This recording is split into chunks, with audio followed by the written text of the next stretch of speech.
الله على محمد صلى الله عليه وسلم.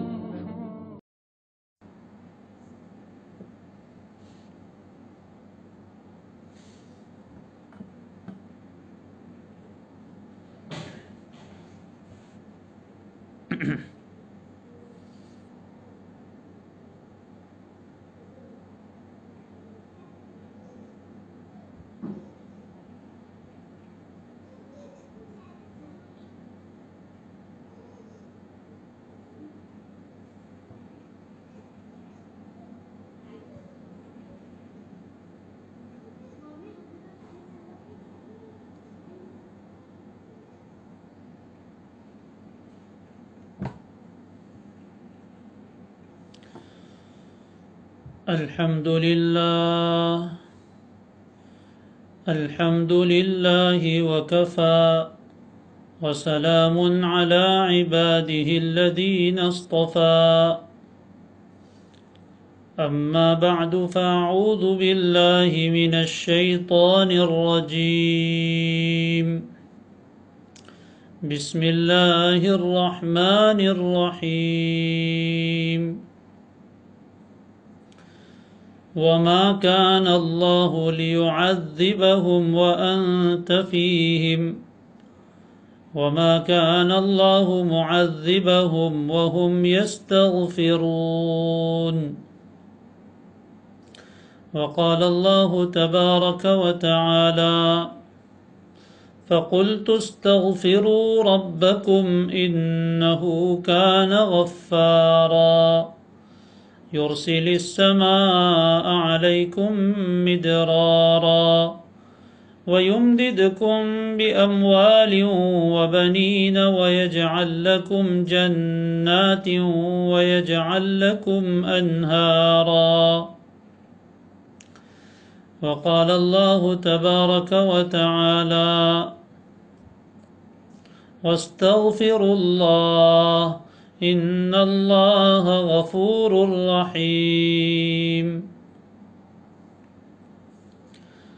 وقال الله تبارك وتعالى: فاعلم أنه لا إله إلا الله واستغفر لذنبك وللمؤمنين والمؤمنات.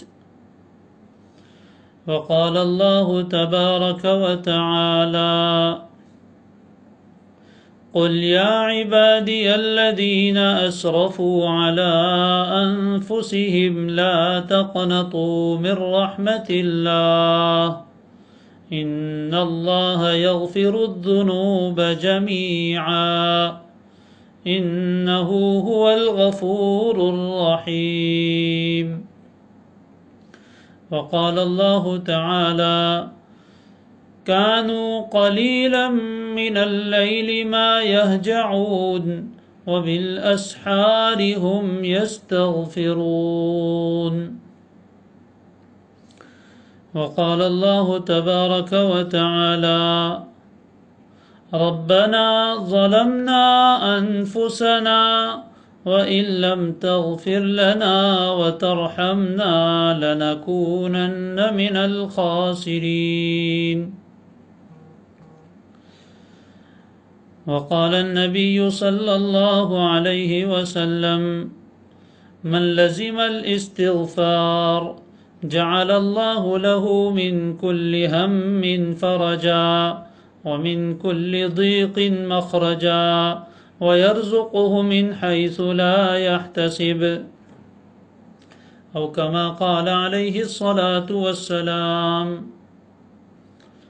اللهم صل وسلم على سيدنا وحبيبنا وشفيعنا محمد وعلى آله وصحبه وبارك وسلم تسليما كثيرا كثيرا.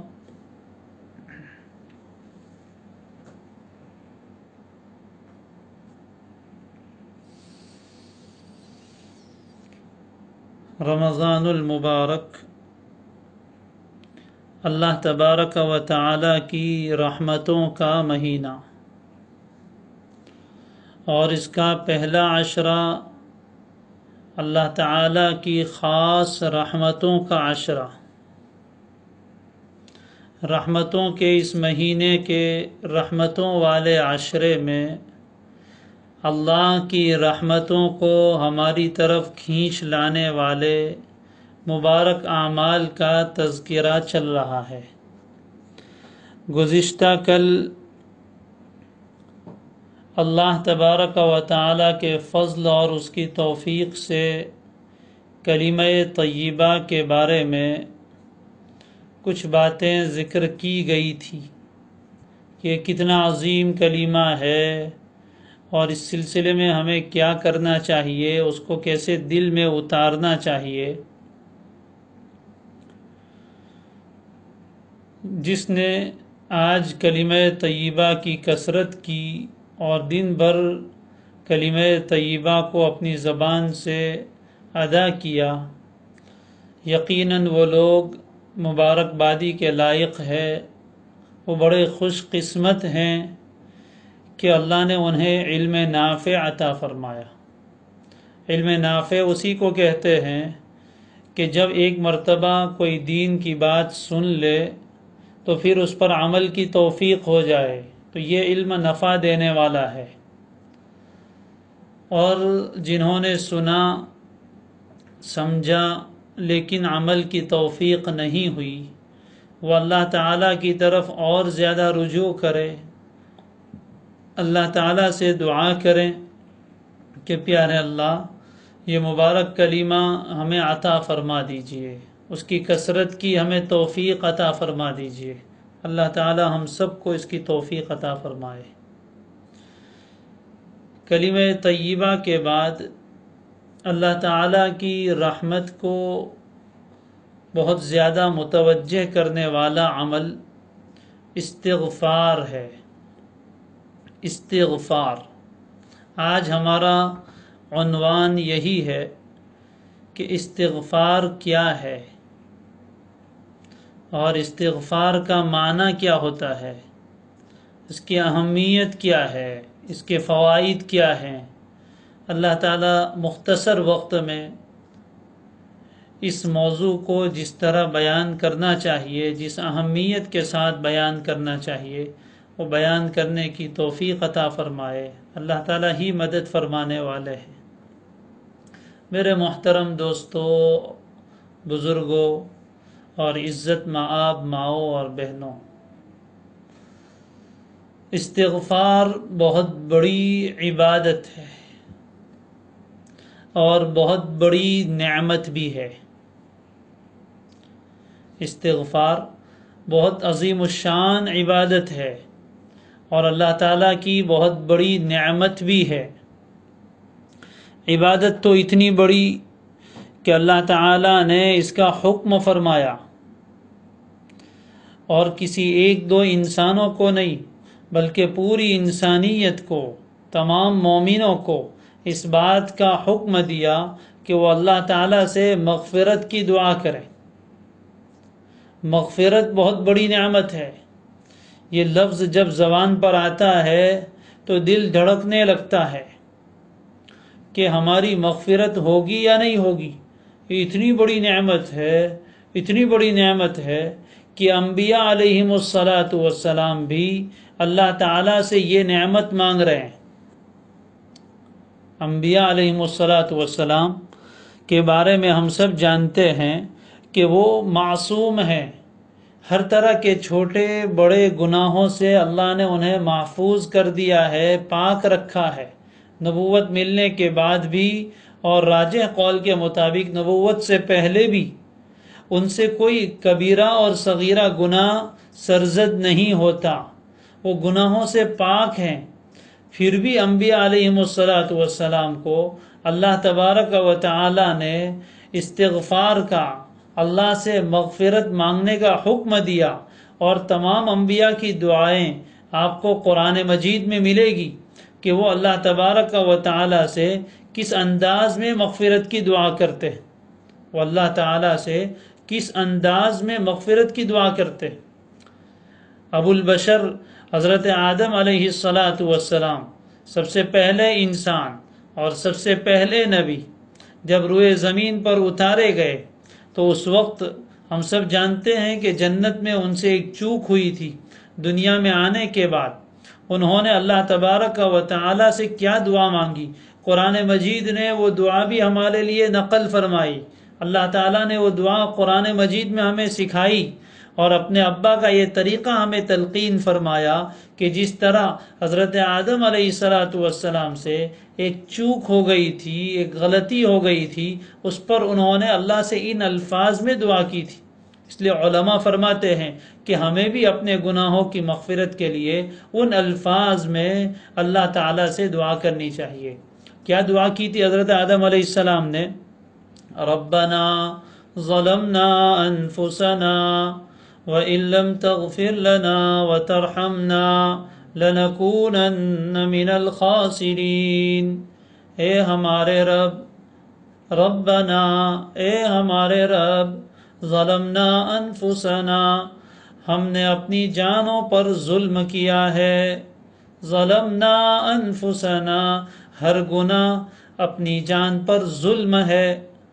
دعا کی ظلمنا انفسنا وَإِن لَّمْ تَغْفِرْ لَنَا وَتَرْحَمْنَا اگر آپ ہماری بخشش نہ کریں، آپ ہماری مغفرت نہ فرمائے، وَتَرْحَمْنَا اور اگر آپ ہم پر رحم نہ کریں تو لَنَكُونَنَّ مِنَ الْخَاسِرِينَ ہم بڑا نقصان اٹھانے والوں میں سے ہو جائیں گے۔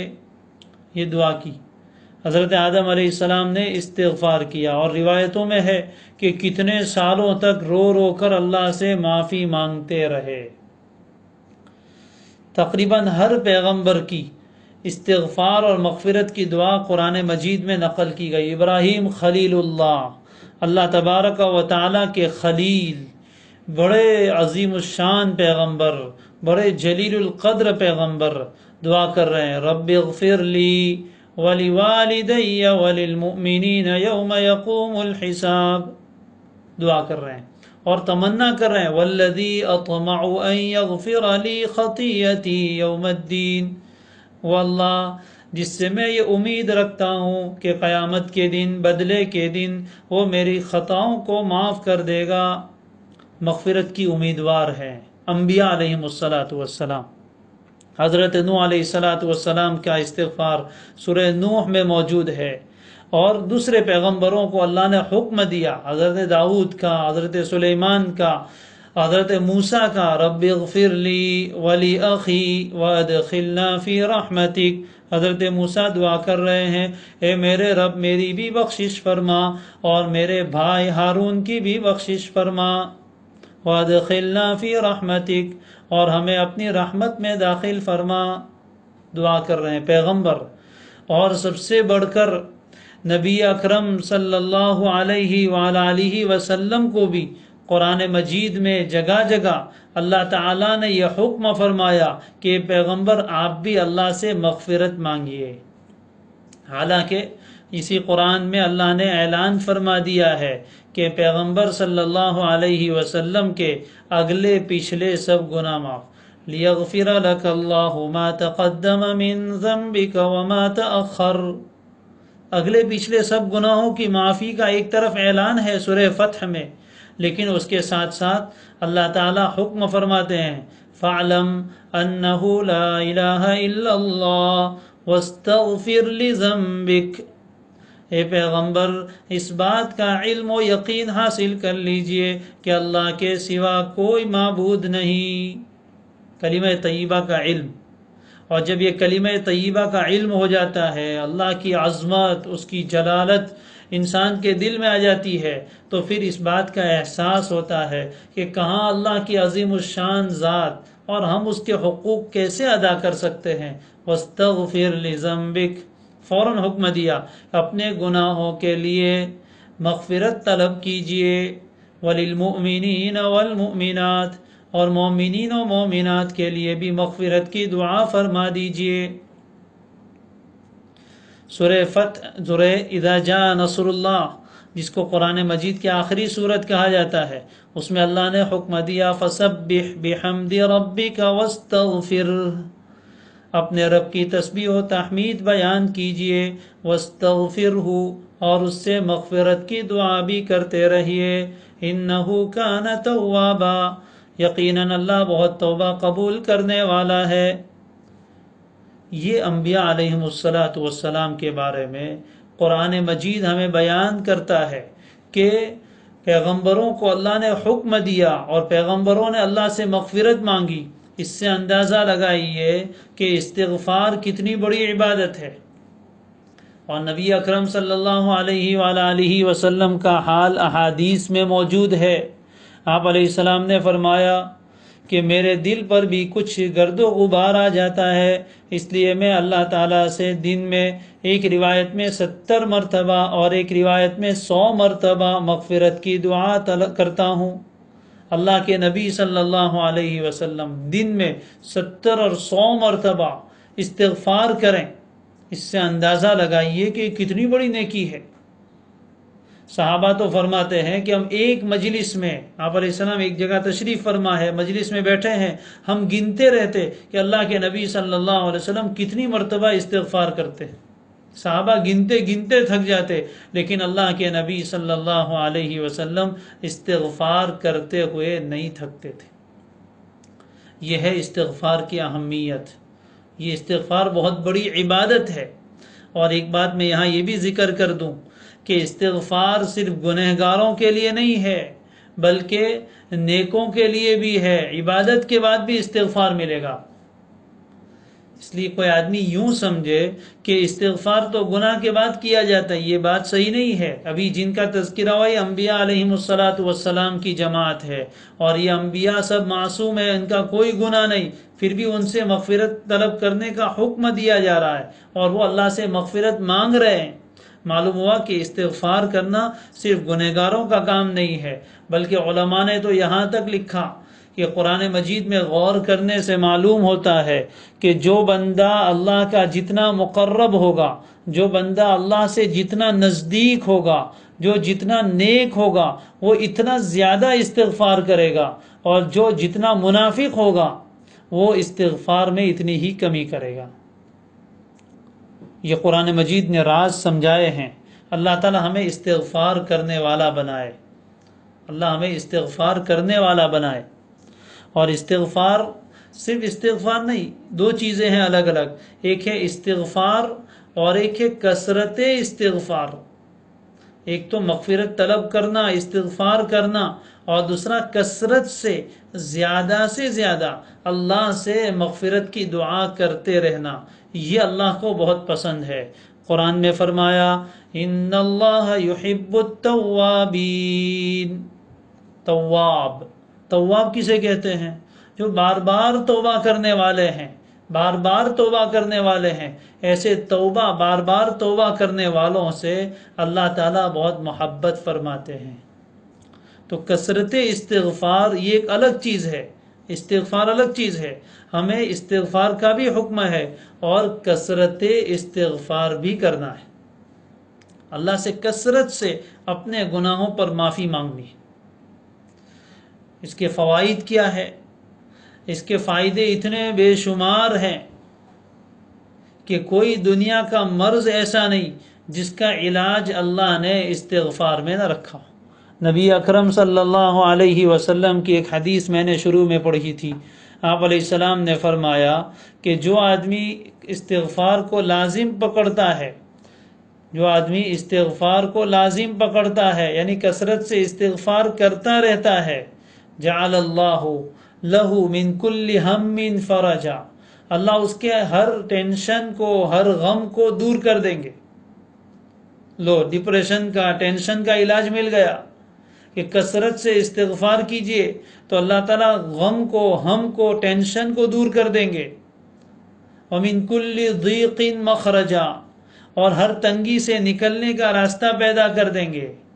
لو، آج کل بڑی تنگیاں ہیں، دلوں کی تنگی الگ ہے، گھروں کی تنگی الگ ہے، کاروبار کی تنگی الگ ہے، اور عجیب طرح کی تنگیاں، سوچ کی تنگی الگ ہے۔ اللہ ہر تنگی سے نکلنے کا راستہ مہیا کر دیں گے۔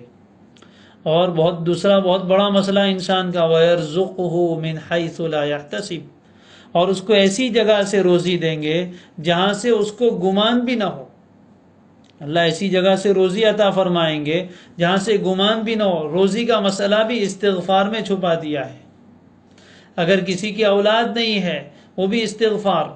قرآن مجید میں سورہ نوح میں یہ آیت حضرت نوح علیہ السلام کی زبان سے قرآن نے نقل کی. فَقُلْتُ اسْتَغْفِرُوا رَبَّكُمْ.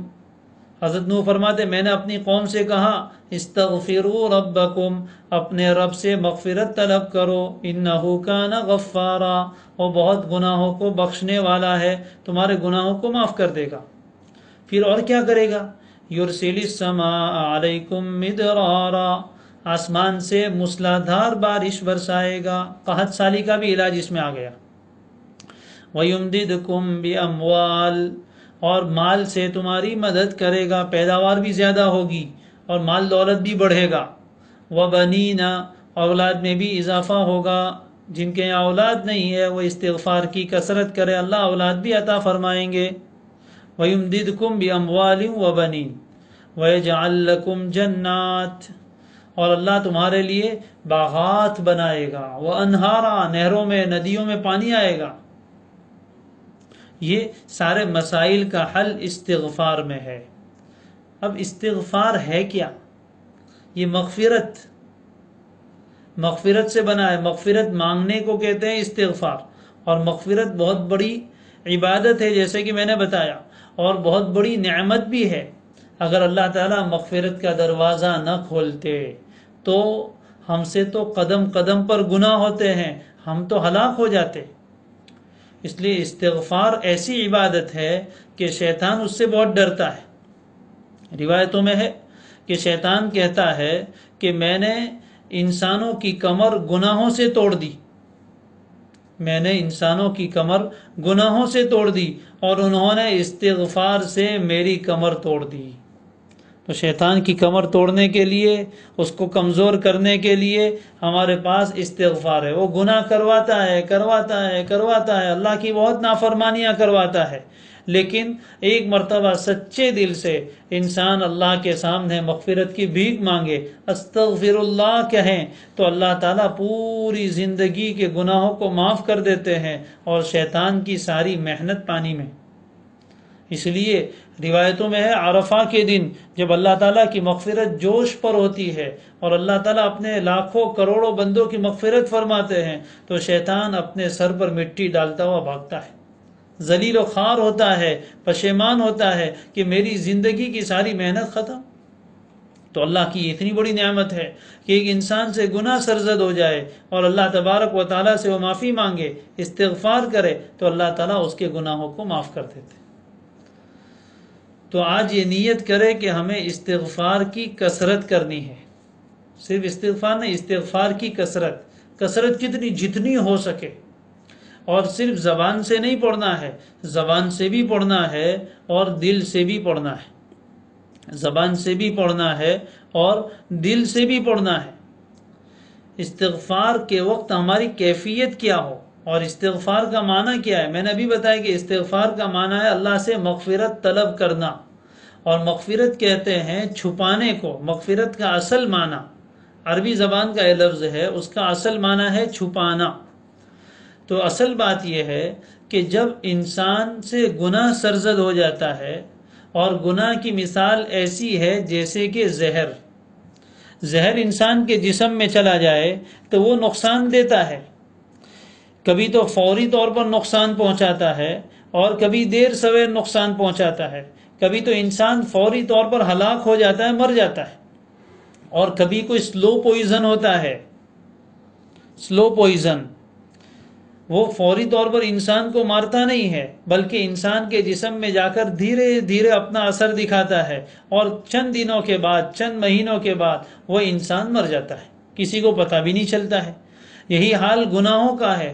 کچھ گناہ تو ایسے خطرناک زہر ہے کہ انسان کو فوری طور پر ہلاک کر دیتے، اور کچھ گناہ ایسے ہیں جس سے انسان فوری طور پر تو ہلاک نہیں ہوتا لیکن دھیرے دھیرے وہ ہلاکت کی طرف آگے بڑھتا ہے. اور بہت سے گناہ ایسے ہیں جو موت کے وقت انسان سے ایمان کو چھین لیتے ہیں. اللہ ہماری حفاظت فرمائے.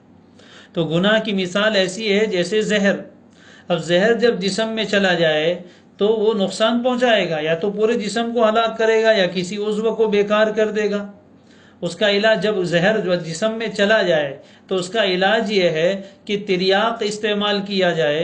تریاق اس دوا کو کہتے ہیں کہ اگر وہ استعمال کر لیا جائے تو پھر زہر کا اثر ختم ہو جاتا ہے۔ تو گناہ زہر ہے اور استغفار تریاق ہے۔ گناہ بیماری ہے اور استغفار اس کی دوا ہے۔ اللہ نے بیماری کے لیے دوا بھی بنائی ہے۔ اس کو پتہ تھا کہ یہ انسان سے بار بار غلطیاں ہوں گی، تو اللہ تعالیٰ نے اس کے لیے ہمارے ساتھ علاج بھی بھیج دیا کہ استغفار کر لینا۔ حضرت آدم کے واقعے میں ہمارے لیے نمونہ رکھ دیا کہ جس طرح ان سے غلطی ہوئی تھی، انہوں نے مغفرت مانگی، اللہ نے معاف کر دیا۔ تم سے بھی جب کبھی غلطی ہو جائے تو اڑ مت جانا شیطان کی طرح، بلکہ آدم کی طرح جھک جانا، اپنے رب کے سامنے پشیمان ہو جانا، شرمندہ ہو جانا، دل میں ندامت لے آنا۔ تو جب انسان سے کوئی گناہ سرزد ہو جاتا ہے تو اس کے اثرات ہوتے ہیں، برے اثرات، اور اس کی نحوستیں ہوتی ہے، گناہ کے نقصانات ہوتے ہیں۔ علماء نے اس پر مستقل کتابیں لکھی کہ گناہ کے کیا نقصان ہوتے ہیں۔ کچھ بڑے بڑے نقصان اپنے ذہن میں رکھیے۔ گناہ کا سب سے بڑا نقصان یہ ہے کہ وہ انسان کو اللہ سے دور کر دیتا ہے۔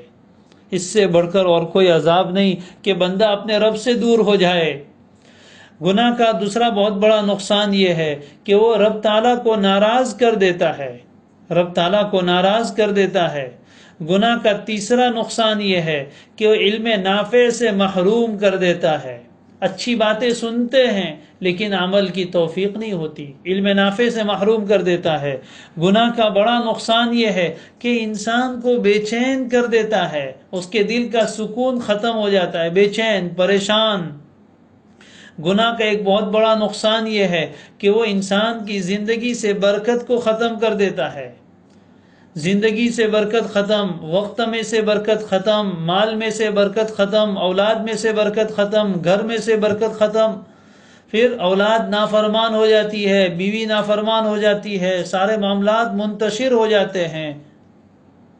پھر گناہ کا بہت بڑا نقصان یہ ہے کہ انسان ایمان سے نکل کر کفر میں چلا جاتا ہے۔ اور یہ تو دنیاوی نقصانات کچھ ہوئے، گناہ کا ایک بہت بڑا نقصان یہ ہے کہ آخرت میں وہ جہنم میں چلا جائے گا۔ من یعمل سوءا یجز بہ، قرآن نے فرمایا جو بھی آدمی برائی کرے گا اس کا بدلہ اور سزا اس کو دی جائے گی، یا تو دنیا میں یا آخرت میں۔ تو یہ گناہ کے کچھ نقصانات ہیں۔ جب گناہ ہوتا ہے تو اس کے یہ نقصانات انسان کی طرف متوجہ ہوتے ہیں۔ اب گناہ ہوتے ہو گیا، بشر ہے، گناہ ہو گیا، تو اب انسان کیا کرے؟ فوری طور پر اس کے دل میں یہ خوف پیدا ہونا چاہیے کہ جیسے کوئی آدمی زہر کھا لے تو کیسا بے چین ہو جاتا ہے کہ جلدی اس کا کچھ علاج کرواؤ۔ اسی طرح جب کبھی گناہ سے پہلے تو بچنا ہے۔ جس طرح زہر انسان جان بوجھ کر نہیں کھاتا، اگر کسی نے بھول سے کھلا دیا یا انجانے میں کھا لیا تو انسان فوراً اسپتال میں دوڑتا ہے، علاج کرواتا ہے۔ اسی طرح گناہ سے پہلے تو بچنا ہے، لیکن اگر کبھی ہو گیا تو فوری طور پر اس کا علاج یہ ہے کہ استغفار کیا جائے۔ اس کا علاج یہ ہے کہ استغفار کیا جائے۔ استغفار یہ تریاق ہے، زہر کی دوا ہے۔ تو استغفار میں ہم اللہ سے یوں کہتے ہیں استغفر اللہ، اللہ سے ہم درخواست کرتے ہیں، اللہ سے عاجزی کر کے کہتے ہیں کہ اللہ اس گناہ سے ہمیں چھپا لیجئے اور گناہ کو ہم سے مٹا دیجئے۔ مغفرت کے معنی چھپانا، گناہ کو چھپا دیجئے۔ جب گناہ چھپ جائے گا تو گناہ کے جو اثرات ہیں وہ بھی چھپ جائیں گے۔ لہذا انسان کو یہ محسوس ہوتا ہے کہ اب یہ گناہوں کا وبال، اس کا عذاب میری طرف آ رہا ہے، اب میں کیسے بچوں؟ تو اللہ کی پناہ میں چلا جاتا ہے کہ اللہ آپ مجھے چھپا لیجئے، گناہ کے اثرات کو مجھ تک نہ آنے دیجئے۔ یہ جب کیفیت کے ساتھ انسان کہتا ہے استغفر اللہ استغفر اللہ استغفر اللہ، کتنے گناہ ہو گئے، کچھ متعین گناہ ہے اور کچھ گناہ تو ایسے جو کر کے بھول گئے لیکن اس کے اثرات ہیں۔ تو جب انسان کثرت سے استغفار کرتا ہے تو گناہ کے جو برے اثرات ہیں، اس کی جو نحوستیں ہیں، وہ سب اس کی زندگی سے ختم ہو جاتی ہے۔ پھر زندگی میں چین سکون آ جاتا ہے، اللہ تعالیٰ کا قرب ملتا ہے، نیکیوں کی توفیق ملتی ہے، زندگی میں برکتیں آتی ہے، روزی میں برکت آتی ہے، گھر میں برکت آتی ہے۔ یہ استغفار کے سب فائدے حاصل ہوتے ہیں، اور اللہ تعالیٰ کو مغفرت بہت پسند ہے۔ اس لیے یہ تو مغفرت کا معنی سمجھے، صرف زبان سے استغفر اللہ الحمدللہ۔ اگر اللہ تعالیٰ کسی کو اتنی بھی توفیق دے کہ وہ زبان سے استغفار کر رہا ہے، یہ بھی بڑی نعمت ہے کہ اتنی دیر زبان لغو اور بیکار کاموں سے تو بچی۔ لیکن حقیقی استغفار یہ ہے کہ انسان سچے دل سے زبان سے بھی استغفر اللہ کہے، اور دل میں ندامت ہو، شرمندگی ہو، اپنے کیے پر پچھتاوا ہو، آئندہ نہ کرنے کا پکا ارادہ ہو، آئندہ نہ کرنے کا پکا ارادہ ہو، اور دل میں عاجزی ہو، اللہ کی ناراضگی کا خوف ہو، اور کہ استغفر اللہ رب اغفر لی رب اغفر لی۔ یہ اس انداز میں جب بندہ کہتا ہے اور لجاجت کے ساتھ، عاجزی کے ساتھ کہتا ہے، اللہ تعالیٰ کی رحمت اس کی طرف متوجہ ہوتی ہے۔ اور ایک صورت یہ ہے کہ انسان ہاتھ میں تسبیح لے کر استغفر اللہ ہزاروں مرتبہ پڑھ رہا ہے، اور دل میں نہ ندامت ہے، نہ شرمندگی ہے، نہ پچھتاوا ہے، نہ آئندہ گناہ کو چھوڑنے کا ارادہ ہے، تو بہت سی مرتبہ اس استغفار پر ہو سکتا ہے اللہ کی مزید ناراضگی آ جائے۔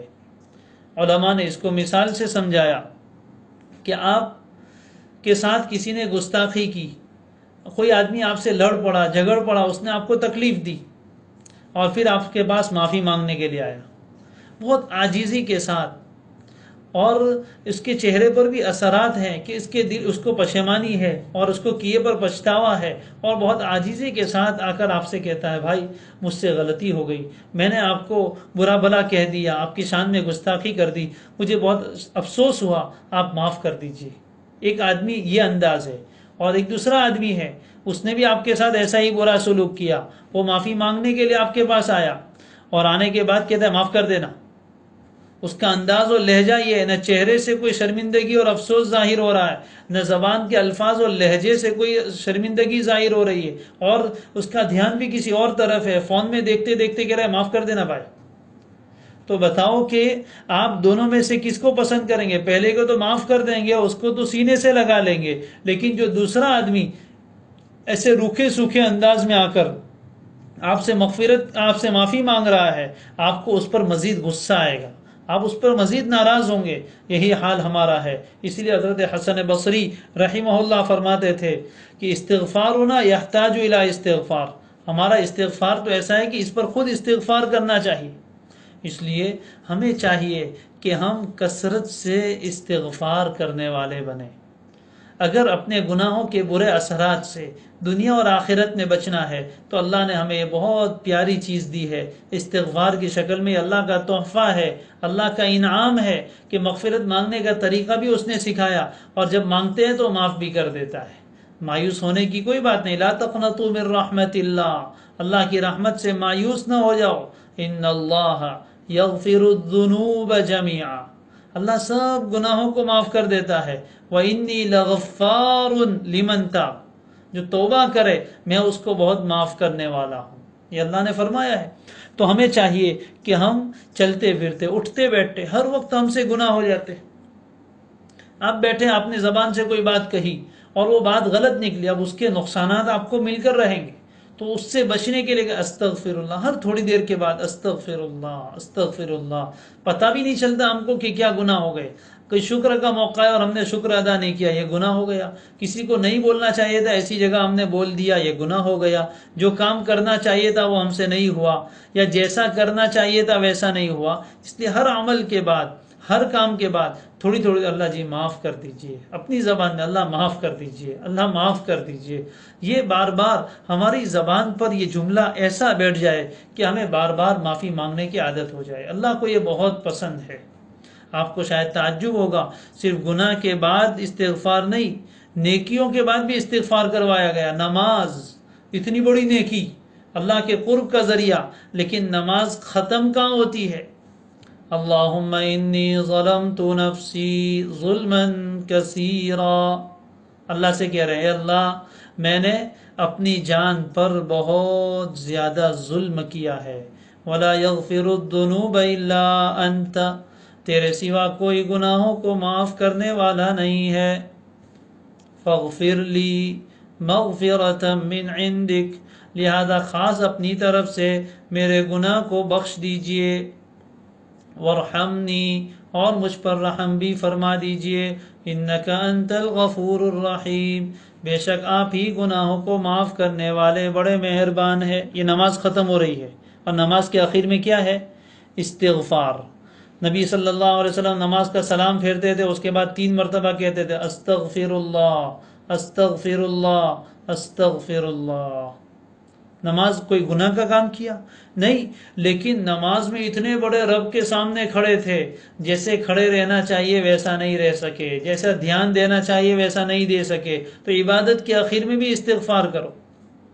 حج اتنی بڑی عبادت، اتنا مال خرچ کیا اور اتنا جسم تھکایا اور وہاں گئے، فرمایا فَإِذَا فَضْتُم مِّنْ عَرَفَاتٍ فَاذْكُرُوا اللَّهَ عِندَ الْمَشْعَرِ الْحَرَامِ، اور پھر فرمایا ثُمَّ أَفِيضُوا مِنْ حَيْثُ أَفَاضَ النَّاسُ وَاسْتَغْفِرُوا اللَّهَ۔ حج کے آخر میں بھی کیا کہا؟ اللہ سے مغفرت مانگو۔ تو عبادت کے بعد بھی اللہ سے مغفرت مانگنا ہے، اور گناہ کے بعد بھی اللہ سے مغفرت مانگنا ہے، اور کثرت سے استغفار کرنا ہے، سمجھ کر کرنا ہے، تنہائی میں بیٹھ کر اللہ کے سامنے ندامت کے احساس کے ساتھ استغفر اللہ استغفر اللہ۔ نیک بندوں کے بارے میں قرآن کیا کہتا ہے؟ کانوا قلیلا من اللیل ما یہجعون، وہ متقی لوگ، اللہ سے ڈرنے والے جو جنتوں میں ہوں گے، ان کے بارے میں قرآن کہتا ہے ان کی صفات کیا ہے؟ کہ راتوں کو بہت تھوڑا سوتے ہیں، کانوا قلیلا من اللیل ما یہجعون، راتوں کو بہت تھوڑا سوتے ہیں، زیادہ دیر نمازیں پڑھتے ہیں، رات بھر تہجد میں اللہ کے سامنے کھڑے ہو کر عبادت کرتے ہیں، اور صبح کو کیا کرتے ہیں؟ وَبِالْأَسْحَارِ هُمْ يَسْتَغْفِرُونَ، اسحار سحری کے وقت، ابھی سحری کھا رہے ہیں ہم، رات کا آخری چھٹا حصہ اس کو سحر کہتے ہیں، اور اس وقت میں جو کھانا کھاتے ہیں اس کو بھی سحری کہتے ہیں۔ تو یہ سحری کے وقت میں، صبح کے رات کے آخری پہر میں استغفار کرتے ہیں، رات بھر نماز پڑھی اور استغفار صبح میں ایسے کرتے۔ کتنے بزرگوں کے بارے میں ہے کہ وہ رات بھر نماز پڑھتے اور صبح کو ایسا بلک بلک کر رو کر اللہ سے معافی مانگتے، تو دیکھنے والے کو یوں لگتا شاید پوری رات گناہوں میں گزاری، وہ تو نیکی کر کے اتنا روتے تھے، اللہ سے مغفرت مانگتے تھے۔ اس عمل کو ہم نے چھوڑ دیا ہے، بس ایسے ہی روکھی سوکھی معاف کرتے والی معافی مانگتے ہیں۔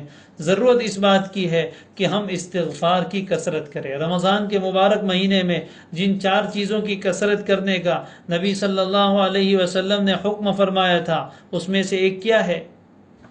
پہلا کلمہ طیبہ، اور دوسرا استغفار۔ تو یہ استغفار کی کثرت کی ابھی سے ہم عادت ڈالے۔ اللہ کے کتنے نیک بندے تو ایسے ہیں جو ایک دن میں 30,000 مرتبہ استغفار کرتے، اور 1,000 والے تو بے شمار ہیں۔ تو ہم کم از کم اپنا نصاب ایک بنائے کہ دن میں مجھے اتنی مرتبہ استغفار کرنا ہے، صبح شام 300 مرتبہ کا تو معمول بنائے، چلتے پھرتے اور دل کی ندامت کے ساتھ، شرمندگی کے ساتھ، سچے دل سے، آئندہ گناہ نہ کرنے کے ارادے سے استغفار کرے۔ یہی ہے توبہ اور استغفار کا فرق۔ عام طور پر دونوں لفظ ساتھ میں بولتے ہیں، توبہ استغفار، لیکن دونوں الگ ہے۔ استغفار تو بہت سارے لوگ کرتے ہیں، لیکن توبہ بہت سے لوگ نہیں کرتے، تو دونوں کا فرق سمجھ لیجئے۔ استغفار کا مطلب ہے پہلے جو ہو گیا اس پر شرمندگی، ندامت اور افسوس، اور اس کو مٹانے کی درخواست، اور توبہ کا تعلق ہے آئندہ سے، کہ آئندہ یہ گناہ میں کبھی نہیں کروں گا، اس کو کہتے توبہ۔ اسی لیے پڑھتے استغفر اللہ و اتوب الیہ، استغفار اور توبہ دونوں ساتھ میں ہے۔ ثم استغفروا ربکم واستغفروا ربکم ثم توبوا الیہ، قرآن میں بھی ہے دونوں۔ اللہ سے اپنے گناہ کی مغفرت مانگو جو ہو گیا، اور آئندہ کے لیے اسی کی طرف رجوع کرو کہ کبھی نہیں کریں گے۔ تو دونوں کام کرنے ہیں، تو ندامت کے ساتھ، شرمندگی کے ساتھ استغفار کی کثرت کو ہم رمضان میں اپنا شیوا بنائے۔ آج صبح میں ایک تحفہ رمضان کا آج تیسرا حصہ تھا جو آپ کی خدمت میں شاید پہنچا ہوگا۔ 3-4 منٹ کا ایک چھوٹا سا آڈیو بنایا گیا، وہ اسی مقصد سے کہ اللہ تعالی ہمیں استغفار سمجھ کر کرنے والا بنائے۔ یہ رمضان کے مہینے میں نیت اور ارادہ کیا ہے کہ روزانہ ایک شارٹ کلپ، چھوٹا سا ایک میسیج، ایک پیغام، دینی پیغام خدمت مسلمانوں کی خدمت میں پیش کیا جائے، جتنا اپنی بساط ہے، کہ ایک چھوٹے سے پیغام میں لوگ زیادہ بڑا سننے کے عادی نہیں ہے، چھوٹی سی بات سن لیجئے، رات کو اسی کی وضاحت ہو جاتی ہے، صبح میں چھوٹا سا میسیج بھیجا تھا، اس کو خود بھی سنیں، عمل کی نیت سے سنیں، اپنے دوسرے ساتھیوں کو بھیجیں، تاکہ لوگ استغفار سمجھ کر کریں۔ ہمارا جتنا بس چلے اتنے ہم مکلف ہیں، ہم ایک نیکی کے کام میں شامل ہوں، نیکی کے کام میں ہم شامل ہوں کہ ہم دین کا پیغام دوسروں تک پہنچائے۔ بہت سی مرتبہ ہمیں شرم آتی ہے دین کی بات کسی کو بھیجنے میں، واٹس ایپ پہ بیکار کے میسج دنیا بھر کے بھیجتے ہیں، جوکس آئے تو بھیجتے ہیں، نیوز آئے تو بھیجتے ہیں، دین کا کوئی اہم پیغام آئے تو دوسروں کو بھیجتے نہیں۔ اس لیے ہم اس کا بھی اہتمام کریں کہ ہم ان باتوں کو اچھی طرح سنیں، عمل کی نیت سے سنیں۔ اللہ تعالیٰ مجھے بھی عمل کی توفیق دے، آپ کو بھی عمل کی توفیق دے۔ آپ میرے لیے دعا کریں، میں آپ کے لیے دعا کرتا ہوں، اللہ ہم سب کو عمل کی توفیق دے۔ ہم سب محتاج ہے، کہنے والا بھی محتاج ہے، سننے والے بھی محتاج ہیں۔ عمل اصل چیز ہے، کہیں یہ کہنا اور سننا ہمارے خلاف حجت نہ بن جائے۔ اللہ ان کہنے اور سننے کو قبول فرمائے اور ہمارے لیے حجت بنائے، ہماری مغفرت کا ذریعہ بنائے۔ اللہ تعالی ہم سب کو سرخ رو فرمائے اور کثرت سے استغفار کرنے والا بنائے۔ عبادت کے بعد استغفار کا ایک بہت بڑا فائدہ یہ ہے کہ انسان کو تکبر نہیں آتا، اس لیے کہ جو انسان استغفار سمجھ کر کرتا ہے اس کو اس بات کا احساس ہوتا ہے کہ میں گنہگار ہوں، اور جو اپنے آپ کو گنہگار سمجھتا ہے وہ پھر تکبر نہیں کرتا، دوسروں کو حقارت کی نظر سے نہیں دیکھتا، دوسروں کو عیب نہیں دیکھتا کہ فلاں کیا کر رہا ہے، فلاں کیا کر رہا ہے، اس لیے کہ اس کے پاس تو خود اپنے گناہ بہت ہے۔ تو استغفار جب سمجھ کر انسان کرتا ہے تو اپنے آپ کو گنہگار سمجھتا ہے، تو پھر دوسرے گنہگاروں کو حقیر نہیں سمجھتا، اپنے آپ کو بڑا نہیں سمجھتا کہ میں تو خود گنہگار ہوں۔ تو سچے دل سے اس کا اعتراف بھی ہو، ورنہ بہت سی مرتبہ تھوڑی سی نیکی کر کے انسان اپنے آپ کو بڑا سمجھ بیٹھتا ہے کہ میں تو اتنے قرآن پڑھتا ہوں، اور میں اتنے قرآن پڑھتی ہوں، اور میں تو اتنی تسبیح پڑھتا ہوں، اور میں تو یوں، فلاں تو کچھ نہیں کرتا ہے، اور وہ تو نماز کے بھی اس کے ٹھکانے نہیں ہے۔ بہت سی مرتبہ لوگوں کو حقیر سمجھنے لگتے ہیں، یہ بہت ہی خطرناک چیز ہے۔ اس لیے جب سمجھ کر استغفار کریں گے تو انشاءاللہ یہ سب باطن کی بیماریوں سے بھی نجات مل جائے گی۔ اللہ تعالی ہم سب کو استغفار کی کثرت کرنے کی توفیق عطا فرمائے۔ اللہ اس پیغام پر سب سے پہلے کہنے والے کو عمل کی توفیق دے، سننے والوں کو عمل کی توفیق دے۔ اللہ اس بات کو قبول فرمائے۔ وآخر دعوانا ان الحمدللہ رب العالمین۔ دعا کر لیجیے۔ الحمد لله رب العالمين عدد خلقه ورضا نفسه وزنة عرشه ومداد كلماته لا نحصي ثناء عليك أنت كما أثنيت على نفسك يا ربي صل وسلم دائما أبدا على حبيبك خير الخلق كلهم جزا الله عنا سيدنا وحبيبنا وشفيعنا محمدا بما هو أهله رب اغفر وارحم وأنت خير الراحمين رب اغفر وارحم وأنت خير الراحمين رب اغفر وارحم وأنت خير الراحمين۔ پیارے اللہ، اے ہمارے پیارے رب، اے ہمارے پیارے رب، یہ رحمت کا عشرہ اور رحمت کا مہینہ ہے، ہم آپ سے آپ کی رحمت کی بھیک مانگتے ہیں، ہاتھوں کا کٹورا بنا کر آپ کے دربار میں حاضر ہیں، دنیا کے مختلف خطوں میں اپنے اپنے گھروں میں بیٹھ کر اللہ دل جڑے ہوئے ہیں آپ کے ساتھ۔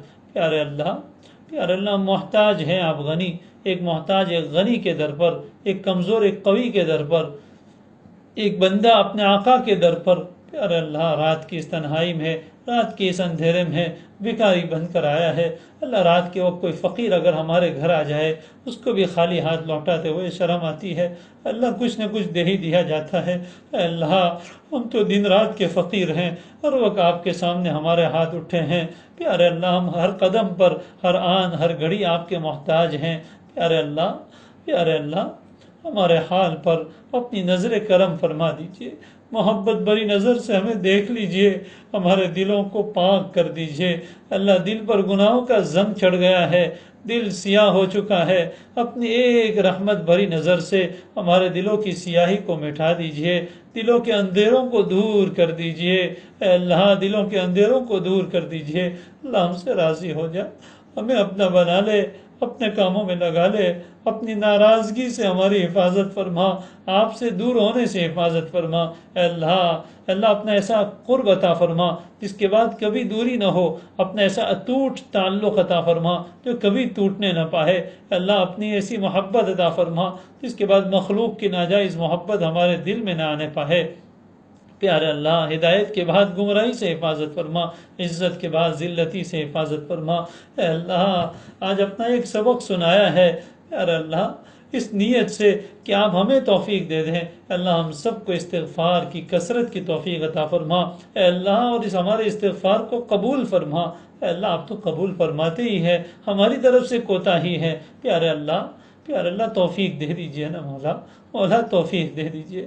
اللہ قدم قدم پر گناہ ہوئے ہیں، ہمارے گناہ بے حساب ہیں، لیکن ہمیں یقین ہے کہ ہمارے گناہ چھوٹے ہیں اور آپ کی رحمت بہت بڑی ہے، آپ کی رحمت بہت بڑی ہے۔ اگر ساری دنیا کے انسانوں کے گناہوں کو جمع کر کے آپ کی رحمت کے سامنے رکھا جائے پیارے اللہ، اس کے ایک تنکے کی حیثیت نہیں ہے آپ کی رحمت کے سمندر کے سامنے۔ اللہ مٹھا دیجئے نا مولا آپ نے تو خود فرمایا غفرتہ ولا ابالی، کوئی 70 سال کا 80 سال کا گنہگار بھی آپ کے سامنے آ کر توبہ کرے آپ اس کو معاف کر دیتے ہیں اور اس کی کوئی پرواہ بھی نہیں کرتے۔ پیارے اللہ معاف کر دیجئے، اللہ معاف کر دیجئے اور آئندہ گناہوں سے بچا لیجئے مولا، آئندہ گناہوں سے بچا لیجئے مولا۔ نفس و شیطان ہمارے پیچھے پڑے ہیں، وہ ہمیں گناہوں کے راستے پر لے جانا چاہتے ہیں، ہم کمزور ہیں، ہم اپنی حفاظت نہیں کر پاتے۔ پیارے اللہ آپ بچا لیجئے، آپ اپنی حفاظت میں لے لیجئے، نفس و شیطان کو کمزور کر دیجئے، ان کے مقابلے میں ہماری مدد فرما دیجئے۔ اے اللہ ہم تو ایسے نادان ہیں، ہمیں تو احساس بھی نہیں کہ کیا گناہ ہے اور کیا نیکی ہے، ہم تو گناہوں کو نیکی سمجھ کے کیا کرتے ہیں۔ مولا معاف کر دیجئے، پیارے اللہ معاف کر دیجئے مولا، علم عطا فرما، معرفت عطا فرما، اپنی محبت اپنا عشق عطا فرما، اپنے پیارے نبی کی محبت عطا فرما۔ رمضان کی ان مبارک راتوں میں اے اللہ ہماری دعاؤں کو قبول فرما۔ اے اللہ ہمیں اپنا ایسا بندہ بنا دیجئے کہ ہم آپ کو پسند آ جائے، جیسا آپ ہمیں دیکھنا چاہتے ہیں ویسا بنا دیجئے۔ پیارے اللہ پتہ نہیں سینے میں دل ہے یا پتھر کی سل ہے، اے اللہ تیری باتیں سنتے ہیں، قرآن و حدیث سنتے ہیں، لیکن دل پر کوئی اثر نہیں ہوتا۔ اللہ ہمارے دل اثر پروف ہو گئے ہیں۔ پیارے اللہ اس پر جو کور چڑھ گیا ہے اپنی رحمت سے اس کور کو ہٹا دیجئے۔ یہ گناہ ہمارے آپ کے اور ہمارے درمیان دیوار بن کے آڑ بن گئے ہیں۔ اللہ ہم اس دیوار کو نہیں ہٹا سکتے، آپ تو ہٹا سکتے ہیں نا مولا۔ آپ ایک کن فرمائیں گے سارے گناہ مٹ جائیں گے مولا، ساری دیواریں ہٹ جائے گی، ہمیں اپنی رحمت سے قریب کر لیجئے نا مولا۔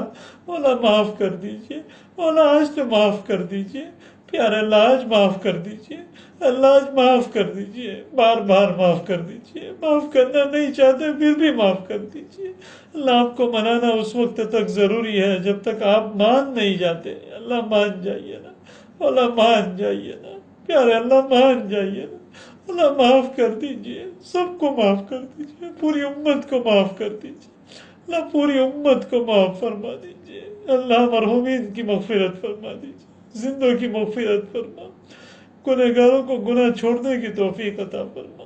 پیارے اللہ اپنے نبی کی امت پر رحم کی نظر ڈال دے، کوئی پرسان حال نہیں ہے، تیرے سوا کوئی بخشنے والا نہیں ہے۔ پیارے اللہ سچی توبہ عطا فرما، اے اللہ پھر گناہوں کی طرف جانے سے ہماری حفاظت فرما۔ اے اللہ معاف کر دیجئے تیرے نیک بندے جنہوں نے ہماری اس طرف رہنمائی فرمائی، اللہ ان کی حفاظت فرما، اے اللہ ان کی حفاظت فرما، ان کے فیض سے ہمیں مستفیض فرما۔ اے اللہ تیرے نیک بندوں سے محبت کرنے والا بنا، ہمارے والدین کی، اساتذہ و مشائخ کی مغفرت فرما، محبین و متعلقین کی مغفرت فرما، بھائی بہنوں کی مغفرت فرما، بیوی بچوں کی مغفرت فرما، پڑوسیوں کی مغفرت فرما۔ اے اللہ پیارے اللہ معافی کا معاملہ فرما دیجیے، آپ معافی کو پسند کرتے ہیں، معاف کر دیجیے اللہ، معاف کر دیجیے اللہ، معاف کر دیجیے، آپ تو معاف کر کے خوش ہوتے ہیں۔ پیارے اللہ ہم سب کی کامل مغفرت فرما دیجیے۔ اے اے اللہ جو مانگا وہ بھی عطا فرما، جو مانگنے سے رہ گیا وہ بھی عطا فرما، جو بیمار ہیں انہیں شفا عطا فرما، پریشانوں کی پریشانیاں دور فرما، مقروضوں کے قرضوں کی ادائیگی کی شکلیں پیدا فرما۔ پیارے اللہ حاجت مندوں کی حاجتیں پوری فرما، حاجت مندوں کی حاجتیں پوری فرما۔ پیارے اللہ اس عام وبا سے پوری امت کی حفاظت فرما۔ اے اللہ عافیت کے ساتھ اس کو ختم فرما۔ اے اللہ آپ کا عذاب ہے، آپ کی ناراضگی ہے، اللہ ہم اس کا مقابلہ نہیں کر سکتے۔ پیارے اللہ ہم آپ کے سامنے ہتھیار ڈال دیتے ہیں، آپ سے ہی کہتے ہیں اللہ آپ اپنی پناہ میں لے لیجئے۔ اللہ آپ نے ہی بیماری بھیجی ہے، آپ ہی اس کو ختم کر سکتے ہیں، اللہ ختم فرما دیجئے۔ پیارے اللہ ہماری دعاؤں کو اپنے فضل سے پیارے نبی صلی اللہ علیہ وسلم کے صدقے میں قبول فرما۔ وصلی اللہ تعالی علی خیر خلقہ محمد وآلہ وصحبہ اجمعین برحمتک یا ارحم الراحمین۔